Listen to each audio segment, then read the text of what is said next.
Fred gave us his status. What's new with OG and DeLon? Uh, expecting both of those guys to play tomorrow night and Tuesday. Is OG here, or is he going to meet you in Milwaukee? He will meet us there. Yeah. Lots of talk going into the season about sort of you guys, Boston and Philly, as the big three in the East. Were people sleeping on, or why were people sleeping on Milwaukee? Well, I think there's always a surprise team. I would never, I would never say anybody, sleeping. It's hard to, I think, seeing a team emerge. I think always somebody does, right? Or the expectations of one of the better teams or something doesn't go quite right with injuries or whatever, too. So, but I think I don't know, it's really premature. I would sit here and say, you think, again, Boston's got everybody back and added those guys. You were assuming they're going to be better, and we got a lot of guys back, and we had Kawhi and Danny. You're assuming we're going to be pretty good, but, you still got to let it all play out. There's so much talk about how Coach Budenholzer was going to open that offense up, and you guys sort of went through that offensive shift last year. Is it tough to make that work so early on the fly? I know they're different in terms of structure, but, it is asking the same guys to do something different. Yeah, I think from my experiences, not just here, but around, I think, it does take a little bit of education for the players, right? There's obviously a thought process that goes into it, and it's not an easy one sometimes because they're used to playing a certain way, right? And they've been playing that way most of their lives. But I think if that's what you're going to do, and you don't bend on that too much, and you can speed up that process. Does that make any sense? Yeah. Okay. With how many shooters they have, the book on Giannis used to be just give him a bit of space, make him shoot the jumper. Is it just way harder to do that now? Well, yeah. The biggest thing with him is somehow stopping the freight train in transition, right? It comes off and the floor spread, and it's just, it is. It's literally, like James and him, or they just keep on coming. They're going right through your numbers, and you either got to stand in there and take it, or send multiple people and hope you can get him slowed down. That's the biggest thing. 7-foot Westbrook. Yeah, you're right. It is, and he's bigger and stronger than ever. So that's the main thing. And then in the half court, we gotta, try to keep him from getting too deep and scoring it too often. Do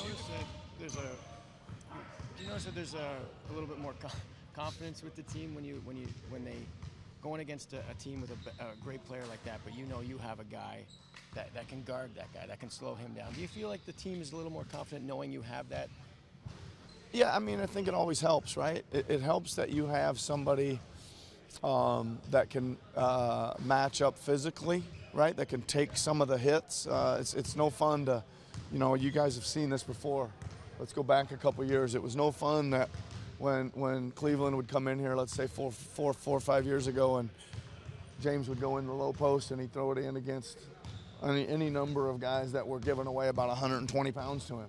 And he'd just turn and lay it in the front of the rim, and then they'd come down and they'd do it again. It's very intimidating, right? So having somebody physically, or two guys maybe physically, that can take some of those bounces when he's coming down the lane, and guys with some length that can at least almost look up eye to eye to him, right? That certainly helps, but it's really a team job to stop these guys, right? It's really a team job to stop them. People talk about his shooting, but is it really a weakness? Like, is it really something that holds him back, or it's more just a strength he doesn't? I don't think much is holding him back right now, right? I think it would be icing on the cake, right? Maybe is a better way to put it, but there's nothing much stopping this guy. Is there any plan to manage Kawhi's workload any differently in the back-to-back? No, not really. Not really. We're gonna go see and go play him. Right? We're gonna go play him. He's feeling good and feeling fine, and we'll go from there. I know some of the changes to the offense came last year. This year it looks like, at least with sideline out of bounds in the half court, a little more use of that Spain pick and roll. I don't know if you guys have a different terminology for it. Is that something, was that an emphasis to kind of get that down and use that a little more, or is that just... Can you define the Spain pick and roll for me? When the screener's man gets that second screen coming up from the baseline. Is that what that's called? Spain pick and roll? It's so the Spanish The national stack team. action?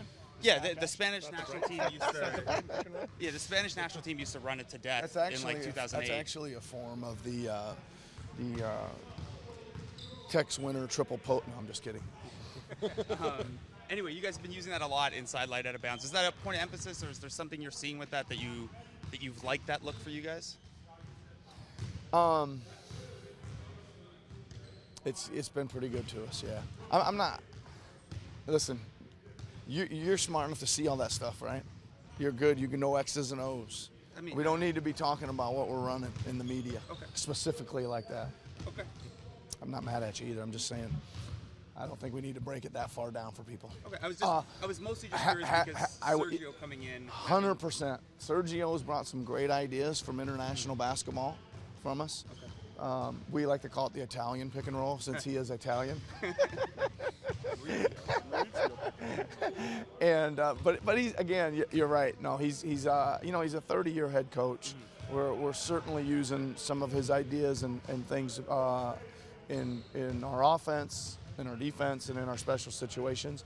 And it's the same for those other guys, right? It's this staff has done incredibly well. Adrian Griffin's brought us a lot of defensive ideas. He's run a couple different defenses in the league, and we are, I think, like a lot of teams, we are trying to look ahead defensively on what, instead of behind, like what used to work. We're trying to look ahead to see what could work and experiment with some different things. We're going to see two of the freakier athletes in the game, and Giannis and Embiid back-to-back nights. Is that kind of the guy who's prototypical on where the game's going, 7 foot, do everything kind of guys? Yeah, and don't forget Simmons too, right? He's another one. So I think size and skill, right? The more skill you can have in and out with your handles, the ball, and then the bigger you are. That's where the game is. That's where everybody's trying to get long and lanky and skillful and shooting. Yeah, and 3-point, like Giannis is a system way up, but his shooting's a little bit better, and Embiid's a 3-point threat now. Yep. Simmons will eventually shoot. Yep. And it's a different era. Yeah, it is. It is. It makes. Well, again, I just think we're all seeing it change so fast and like it's almost like right in front of our eyes, right? Again, we talked about the pace and positionless basketball and size and length. Is there anything besides guys making some shots? Is there anything Kyle's doing differently in terms of his focus-wise? Assist numbers are up. Not really. I think we've talked about it before. I think he came out bombing all these transition threes, and I think now they're pressing up on him. So now he's seeing a different look, right? So he's taking the next look, which is really smart by him. Was that like he found Serge sort of from high up? Was that like sort of an example of that? Him making passes from a few feet behind the 3-point line to Serge. Yeah, that's probably he's probably doing that better than he's ever done before, hitting the big roll man or finding the big mismatch and putting it in a position where they can use it. I mean, we are as a team doing it better too, right? We're punishing the switches already more than we probably ever have, and again, a lot of that. Because you're 4 out a little Yeah, bit, right? yeah, it is. It is. We got a little more space out there, but I know you guys watch this stuff too. You ought to watch this guy Phil Handy work these guys out, right? You watch him do these big guys one day, and then you come to the game the next night and you see, oh wow, Pascal just had a little wider base and was a little more on balance on that post move against the little guy, and that's, again, the coaching staff's doing some really nice things daily basis that's translating to the floor. Having to play Malachi like you did you see something that gives you a little more confidence if sort of that situation, trial by fire, kind of comes up again? Yeah, I mean, I like him. I think he's an NBA player, right? I really like his stroke. I like his size. Again, he's working, right? And I did that the other night just because I thought maybe having Kawhi come back with the second unit to start the second quarter would have been a better look. I think it was, especially in the first half. But again, I'm hoping for more out of him in these next 2 games, if we need him, right? If we need him, and he gets, because like a little bit like I said the other night, Lorenzo kind of went in there first night, got his feet wet, and then came out and made some plays. We'll be looking for Malachi to make some plays the next time he steps on the floor.